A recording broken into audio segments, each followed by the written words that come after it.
Shalom saudara, salam dalam sejahtera Kristus Yesus yang memberikan kita damai-Nya di tengah-tengah kesulitan yang ada. Pada pagi hari ini saya akan menyampaikan firman Tuhan yang terambil daripada Ibrani 11 ayat yang pertama. Ibrani 11 ayat yang pertama. Demikianlah firman Tuhan. Iman adalah dasar dari segala sesuatu yang kita harapkan dan bukti dari segala sesuatu yang tidak kita lihat. Saudara, apa yang terjadi di pertambangan emas San Jose, Chili pada tahun 2010, bagi saya merupakan satu keajaiban dunia yang sangat-sangat langka. Saudara bisa bayangkan pada satu hari terjadi tanah longsor yang menutup jalan keluar antara pertambangan itu dengan dunia di atasnya, saudara. Ada 33 pekerja tambang yang terkurung di dalamnya 700 meter dari permukaan tanah. 700 meter dari permukaan tanah. Saudara bisa bayangkan betapa menakutkannya peristiwa itu. Dan yang lebih lagi saudara, tanah longsor yang menutupi jalan masuk keluar pertambangan itu ditimbuni juga dengan batu-batu yang besar yang tidak mungkin diangkat atau dibor. Saudara-saudara yang dikasihi Tuhan, berapa lama orang-orang di dalamnya bisa bertahan? 3 hari?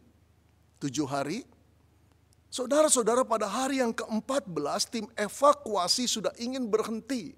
Tidak mungkin ada yang hidup pada hari ke-14. Pihak-pihak keluarga korban juga sudah mulai putus asa.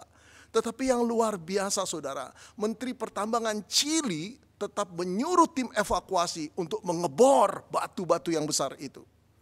Saudara, sekiranya pada hari ke-30 tim evakuasi itu masih belum bisa menembus batu-batu yang besar itu, apakah saudara masih berharap ada orang yang hidup? Saudara, saya ingin katakan pada saudara, pada akhirnya tim evakuasi itu bisa menembus batu-batu itu dengan alat-alat bor yang didatangkan dari Australia, dari Amerika, dari Jerman pada hari yang ke-69. Pada hari yang ke-69 saudara-saudara, berapa orang yang masih hidup? Adakah yang masih hidup? Saudara-saudara, di luar dugaan, orang-orang itu semuanya masih hidup. Wow, amazing sekali peristiwa ini saudara. Bagaimana mereka bisa bertahan? Bagaimana mereka bisa selamat? Saudara, tentu ada banyak faktor yang membuat mereka masih bisa bertahan di dalam kesulitan yang luar biasa, ketakutan yang luar biasa. Mereka berkata bahkan mereka makan saudara dengan makanan yang tersedia di sana. Yang betul-betul sisa persediaan mereka. Satu hari mereka hanya makan, satu kali makan 1 sendok, minum 1 sendok. Kalau mereka makan 3 kali, cuma 3 sendok makan mereka makan sehari. Dan 3 sendok minum mereka minum sehari. Saudara-saudara, mereka mengisahkan kisah mereka di dalam ketakutan, kecemasan. Kadang-kadang mereka nangis, kadang-kadang mereka berteriak, kadang-kadang mereka mengeluh, kadang-kadang mereka berhalusinasi saudara. Tapi ada seorang yang selalu mengingatkan akan firman Tuhan, mengingatkan Allah, dan tetaplah berharap kepada Allah, kata orang yang mengingatkan itu. Saudara-saudara, ada satu faktor penting yang bisa kita lihat di sini. Mengapa para korban itu bisa bertahan dalam kesulitan hidup yang luar biasa? Jawabnya adalah karena ada unsur pengharapan. Saudara-saudara, itulah the power of hope. Kekuatan, kuasa dari pengharapan saudara. Saudara-saudara, pengharapan dapat membuat orang bertahan dalam kesulitan seperti apapun. Pengharapan juga dapat membuat orang tetap berjuang menghadapi persoalan hidup yang berat. Saudara, pengharapan juga membuat orang yang ketika dokter mengatakan sudah tidak mungkin bertahan hidup, pasien yang divonis ini tetap menjalani pengobatan dengan tekunnya. Saudara, pengharapan dapat membuat orang bangun pagi dan tidur di malam hari, saudara. Karena mempunyai satu keyakinan bahwa esok akan berjalan lebih baik lagi. Saudara-saudara, pengharapan dapat membuat orang mampu menanggung perpisahan dengan orang yang dikasihinya. Karena berkeyakinan satu kali kelak akan bertemu di dalam kekekalan lagi. Saudara-saudara yang dikasihi, selama orang masih mempunyai pengharapan, ada kekuatan untuk bertahan, berjuang, menghadapi kesulitan-kesulitan hidup yang seperti apapun. Tapi apa yang terjadi saudara-saudara ketika orang kehilangan yang disebut pengharapan? Keberaniannya untuk menghadapi persoalan hidup hilang saudara. Keyakinannya bahwa kesulitan yang dihadapi sekarang ini akan bisa diatasi, itu lenyap. Ia akan hidup di dalam kecemasan, ketakutan, kegelisahan, akhirnya stres, depresi, bahkan berpikir pikiran-pikirannya negatif yang tidak-tidak, yang mungkin saja akan dilakukannya. Dengan kata lain, ketika seorang kehilangan harapan, hidupnya telah hancur. Saudara-saudara, oleh karena itu penting sekali untuk memelihara pengharapan itu. Saudara, kita telah hidup dengan pandemi selama 1,5 tahun. Selama ini kita melihat saudara keadaan bukan semakin membaik, tapi semakin sulit dalam segala aspek kehidupan kita. Baik itu dari sudut ekonomi, sosial, budaya, pendidikan, kesehatan. Saudara-saudara, keadaan ini benar-benar menyesakkan, menghantui diri engkau dan saya, menghantui seluruh manusia yang hidup di Indonesia dan juga di seluruh dunia. Saudara-saudara, dalam keadaan seperti ini, kita mendengar berita-berita yang lebih buruk lagi, saudara. Terpapar COVID dengan begitu cepat, orang meninggal dunia di rumah sakit atau di isoman, saudara, tanpa bisa terhitung lagi. Petugas-petugas yang mengubur jenazah sudah kelelahan. Saudara, pikiran-pikiran dan informasi seperti ini sangat menakutkan engkau dan saya. Seorang jemaat berkata, saya takut Pak. Saya tidak lagi melihat ada masa depan di dalam diri saya, keluarga saya, dan anak-anak saya. Saya takut Pak. Saudara, pertanyaannya sampai berapa jauh kita bisa bertahan dalam situasi seperti ini? Sampai berapa lama kita mampu bertahan? Atau kita tunggu satu persatu ambruk dan akhirnya hidup kita di end? Saudara-saudara yang dikasihi Tuhan, dalam keadaan seperti ini penting sekali untuk memelihara apa yang disebut pengharapan di dalam diri kita. Jangan menyerah, jangan kita mau kalah saudara dengan tantangan yang Tuhan biarkan terjadi. Tuhan izinkan terjadi karena kita tahu Tuhan tidak pernah meninggalkan kita. Karena kita tahu ada rencananya di balik segala kesulitan ini. Pengharapanlah yang harus kita pelihara. Selama pengharapan itu masih kita miliki, ada sumber kekuatan kita untuk bertahan. Saudara, kita bisa hidup beberapa tahun tanpa penghasilan. Kita bisa hidup beberapa bulan tanpa tabungan, saudara. Kita bisa hidup pula beberapa hari tanpa makanan dan tanpa minuman. Tapi kita tidak bisa hidup tanpa pengharapan, saudara. Walaupun secara fisik kita masih hidup, saudara. Tetapi sebetulnya kita tidak hidup lagi karena harapan di dalam diri kita itu tidak ada. Penting sekali saudara kita untuk menggalang, menyalakan, memelihara harapan yang ada di dalam diri kita itu. Tapi bagaimana caranya saudara? Saudara, mari kita memahami pengharapan Kristen yang dibentangkan oleh Alkitab. Yang tadi kita baca dalam Ibrani 11 ayat yang pertama ini. Saya bacakan kembali ayat Alkitab ini. Iman adalah dasar dari segala sesuatu yang kita harapkan. Dan bukti dari segala sesuatu yang tidak kita lihat. Saudara, perhatikan teks Alkitab ini menyatakan dasar dari pengharapan adalah iman. Ibarat pelita, saudara, nyala api pada sumbu pelita itu adalah pengharapan. Tapi pengharapan atau nyala api pada sumbu itu tidak akan hidup kalau tidak ada minyak di dalamnya. Iman adalah minyak yang membuat sumbu api itu tetap bernyala. Saudara, tanpa minyak, nyala api dalam sumbu itu tidak akan bertahan lama. Demikian pula ayat Alkitab ingin mengatakan tanpa iman pengharapan tidak mungkin bertahan lama, saudara. Imanlah yang menjadi dasar hakikat sebuah pengharapan. Saudara, pada waktu Alkitab berbicara tentang iman selalu mempunyai kaitannya dengan Tuhan. Karena iman yang menjadi dasar pengharapan itu punya kaitan dengan Tuhan, pengharapan itu pun dengan kata lain berkaitan dengan Tuhan. Saudara, pengharapan yang tidak berkaitan dengan Tuhan bisa kita sebut optimisme. Ada perbedaan besar antara pengharapan Kristen dengan perasaan optimisme, saudara. Saudara, optimisme bersifat psikologis, tapi pengharapan bersifat teologis. Dasar daripada optimisme, saudara, adalah perhitungan bahwa kita sanggup atau manusia sanggup untuk menghadapi hari esok. Tetapi dasar daripada perhitungan pengharapan adalah Allah sanggup memimpin kita sampai hari esok. Saudara-saudara, ada perbedaan yang besar sekali. Optimisme seringkali diperhitungkan dengan logika manusia. Tetapi pengharapan merupakan perhitungan iman kita bahwa Allah lah yang akan melakukannya, bukan kita.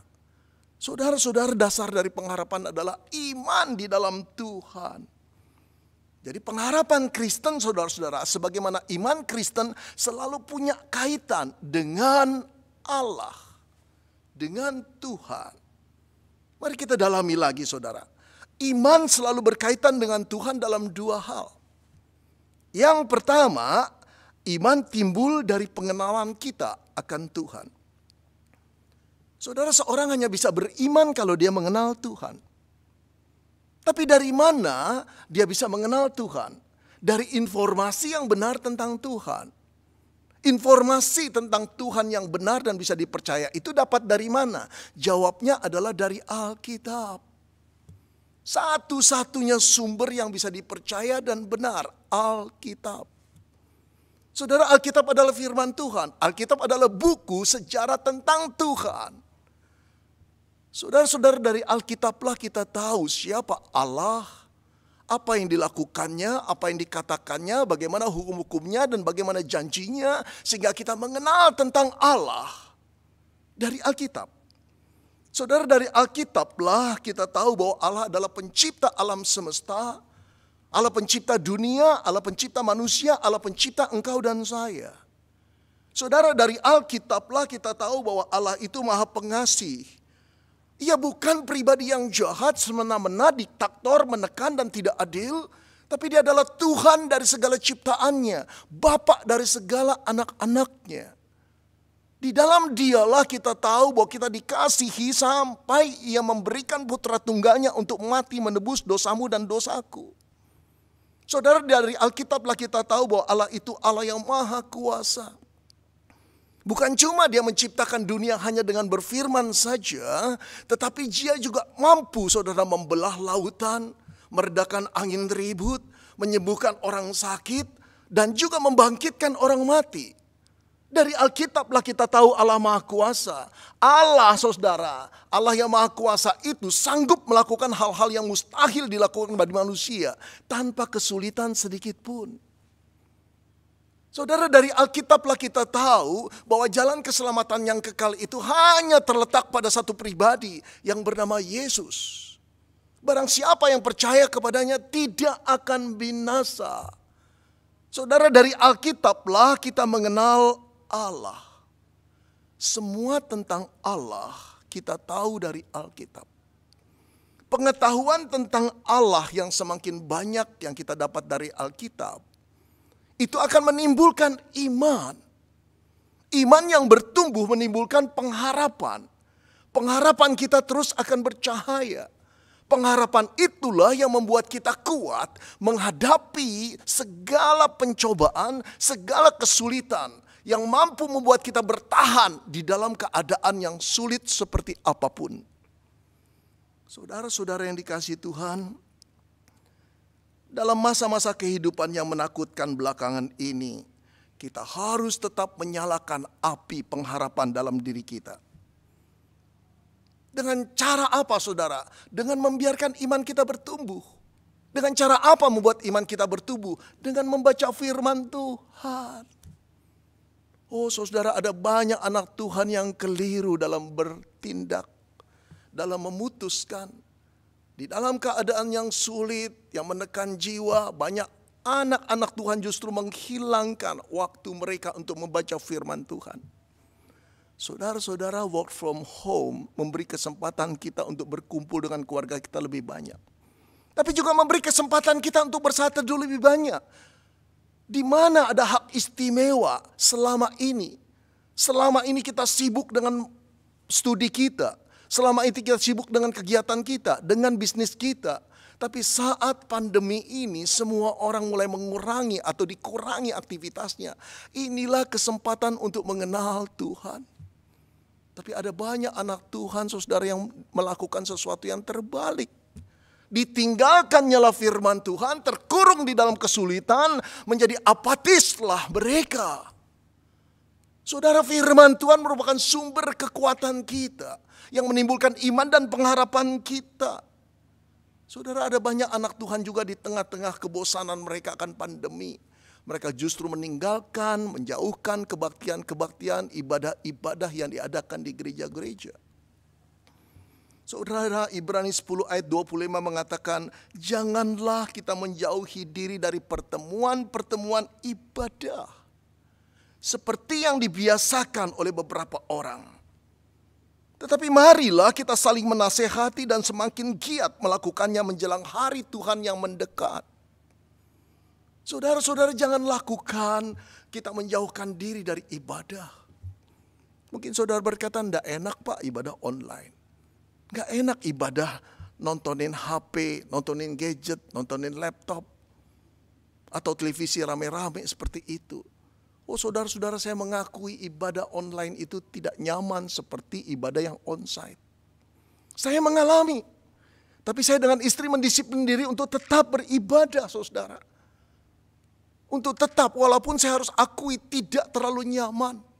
Tidak terlalu bisa konsentrasi. Tapi saya minta kemurahan Tuhan. Karena saya tahu pada waktu hamba Tuhan berkhotbah di dalam ibadah. Pada waktu pujian-pujian dinaikkan untuk menyembah Tuhan. Disitulah sebetulnya Tuhan berkata-kata meneguhkan kita dengan firman-Nya. Itu penting agar iman kita terus bertumbuh. Itu penting agar pengharapan kita terus bertumbuh. Itu penting pada waktu kita menghadapi kesulitan hidup dan kita tetap bisa bertahan. Jangan jauhi ibadah-ibadah Kristen, saudara. Tetaplah bertahan, itulah yang Tuhan ingin lihat. Jangan abaikan doa, saudara-saudara. Doa merupakan perwujudan iman. Iman yang mengenal Allah itu mendorong kita untuk berdoa. Kalau kita jauh dari pembacaan firman Tuhan, kita jauh dari kegiatan-kegiatan ibadah, iman kita tidak tumbuh, doa kita pun jadi malas-malesan. Ayo saudara, kita kembali berdoa, kembali bersaksi atas nama Tuhan, kembali melayani Tuhan. Saudara-saudara yang dikasihi Tuhan, iman berkaitan dengan Tuhan selalu di dalam dua hal. Yang pertama, iman berkaitan dengan pengenalan kita akan Tuhan. Yang kedua, saudara, iman tumbuh bila kita mempercayakan hidup kita kepada Tuhan yang telah kita kenal itu. Saudara-saudara, iman itu bukan sekedar pengetahuan tentang Tuhan. Kalau cuma berhenti sampai di sana, pengetahuan itu sekedar knowledge di dalam otak kita. Menjadi pengetahuan seperti pengetahuan biologi, pengetahuan sejarah yang kita pelajari pada waktu kita studi di SMP, di SMA, di universitas. Yang tidak berkaitan dengan kepercayaan kita. Saudara-saudara, tidak demikian. Iman tidak sekedar kita ketahui. Tetapi iman yang membangun pengharapan kita adalah iman yang setelah kita tahu tentang Allah, kita mempercayakan diri kita kepada Allah yang kita tahu itu. Inilah kunci pertumbuhan iman. Inilah kunci pengharapan kita bisa terus menyala. Saudara-saudara yang dikasihi Tuhan, ada banyak orang Kristen yang tahu tentang Tuhan. Memahami doktrin-doktrin yang dalam dan begitu baiknya tentang kekristenan, tentang Alkitab. Bahkan orang berkata mungkin orang seperti itu lebih dari pendeta. Apalagi kalau berdebat, saudara, hamba Tuhan pun kalah oleh dia. Tetapi saudara-saudara, cara mereka dalam menghadapi persoalanlah yang akan membuat kita tahu apakah pengetahuan tentang Allah itu cuma sekedar menjadi pengetahuan atau telah bertumbuh menjadi iman. Saudara-saudara, orang yang bertumbuh di dalam iman mempercayakan hidupnya kepada Allah seperti yang dia ketahui dan dia kenal tentang Allah itu. Saudara-saudara yang dikasihi Tuhan, itulah yang harus kita capai. Kita harus mempercayakan hidup kita seperti yang kita kenal tentang Tuhan itu. Saudara-saudara yang dikasihi Tuhan, iman hanya bertumbuh kalau kita mau mempercayakan diri kita kepada Tuhan seperti yang kita kenal. Saudara-saudara, bila kita mengenal Allah, katakanlah levelnya 10%. Maka seharusnya kita mempercayakan Allah itu dengan level pengenalan kita yang 10%. Kalau pengenalan kita akan Allah naik jadi 20%. Seharusnya kita berani mempercayakan hidup kita selevel dengan pengetahuan kita tentang Allah itu, saudara. Jadi dengan kata lain, seharusnya kepercayaan kita kepada Allah berbanding lurus dengan naiknya pengetahuan kita tentang Tuhan. Walaupun harus kita akui, saudara, bahwa selalu terjadi gap antara pengenalan akan Allah dan keberanian kita untuk mempercayakan hidup kita akan Allah. Tapi seorang murid yang sejati terus berusaha untuk mengurangi gap itu. Dia tidak membiarkan dirinya untuk tidak mempercayai Allah sebagaimana pengetahuannya yang meningkat, saudara. Dia akan membuat semakin gap itu kecil. Disitulah imannya bertumbuh. Disitulah pengharapannya akan bernyala. Saudara yang dikasihi Tuhan, saya ingin mengajak saudara memperhatikan dua contoh yang saya akan berikan ini. Lalu nilailah sendiri. Saudara adalah seorang Kristen yang mempelajari Alkitab dan menguasai doktrin-doktrin Alkitab dengan baik. Bahkan orang bilang dia lebih daripada pendeta. Dia seorang aktivis yang kemudian diangkat jadi majelis. Dia juga sering menyampaikan firman Tuhan di persekutuan wilayah, di komisi-komisi. Ia seorang yang pandai, berpendidikan, dan dia seorang pengusaha yang berhasil. Kaya raya, saudara. Bahkan boleh dikatakan kekayaannya itu jauh melampaui di atas rata-rata orang Indonesia ini, saudara. Dengan kata lain, dimakan 3,5 turunan pun tidak akan habis. Nah, saudara, ketika mengalami masa pandemi seperti ini, bisnisnya menjadi lesu. Dia mulai stres dan tertekan jiwanya. Melihat ke masa depan yang suram. Saudara-saudara, sampai dia tidak bisa lagi berdoa, tidak bisa lagi baca firman Tuhan. Padahal kalau saudara-saudara, semua perusahaannya dijual, dia masih bisa hidup 3,5 turunan. Bagaimana mungkin saudara dia menjadi gelisah dan stres? Saudara, baru kita menyadari bukan? Tipe orang seperti ini adalah tipe orang yang luas pengetahuan tentang Tuhan, tapi tidak belajar untuk mempercayakan Tuhan sebagaimana banyaknya pengetahuannya tentang Tuhan. Saya ingin membandingkan dengan kisah lain, saudara. Saya ingin menceritakan pengalaman yang ditulis oleh seorang ibu di dalam medsosnya. Ia bercerita, saudara, pada satu hari ia memperhatikan seorang penjual camilan, keripik di tepi jalan. Lalu dia turun dari mobilnya, dia beli keripik itu. Saudara, ketika menghampiri tukang keripik itu, bapak itu menunduk, entah sibuk dengan apa. Lalu dia berkata, "Pak, saya mau beli keripik 3 bungkus. Berapa duit?" Bapak itu menjawab, tapi tetap masih menunduk. 28.000, Ibu. Baik, tolong bungkuskan 3 bungkus. Ini duitnya. Saudara, bapak itu mengambil keripik lalu membungkusnya. Lalu bapak itu masih menunduk bertanya, "Uang ibu berapa duit?" 100.000, Pak. Dengan menjawab, ibu itu menjawab dengan heran. Kenapa bapak itu terus menunduk dan tidak nampak antusias. Lalu bapak itu berdiri dan merogoh kantongnya, saudara. Mengeluarkan semua uang yang ada di kantongnya dan berkata kepada ibu itu, "Silakan ibu mengambil kembaliannya sendiri." Saudara, barulah ibu itu menyadari bapak itu punya problem di dalam penglihatannya. Kemungkinan besar ia buta, tidak bisa melihat. Saudara-saudara, ibu itu terheran-heran. Sejenak dia ragu-ragu, lalu dia berkata demikian, "Pak, kalau uang saya ternyata 10.000 dan saya ambil 50.000, Bapak rugi dong." Bapak itu diam lalu menjawab begini, "Tuhan itu tidak pernah salah kasih rejeki, Ibu. Seandainya hari ini saya dirugikan orang, Tuhan pasti membuat rezeki di tempat lain. Aduh, saudara mendengar hal ini, ibu itu gemetar sekali. Belum pernah ada orang yang setulus ini dia dapati. Dan dia juga tidak punya pendapat seperti itu. Tuhan tidak akan salah kasih rezeki, Bu. Kalau sekarang saya harus rugi, saya yakin Tuhan pasti membuat rezeki bagi saya di tempat lain.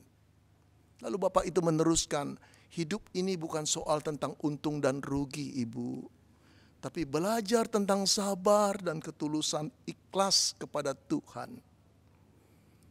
Saudara-saudara, ibu itu berkata, aku hampir meneteskan air mataku. Aku menahannya. Aku tahu aku sedang bertemu dengan seorang yang hebat, yang sedang mengajarkan tentang aku.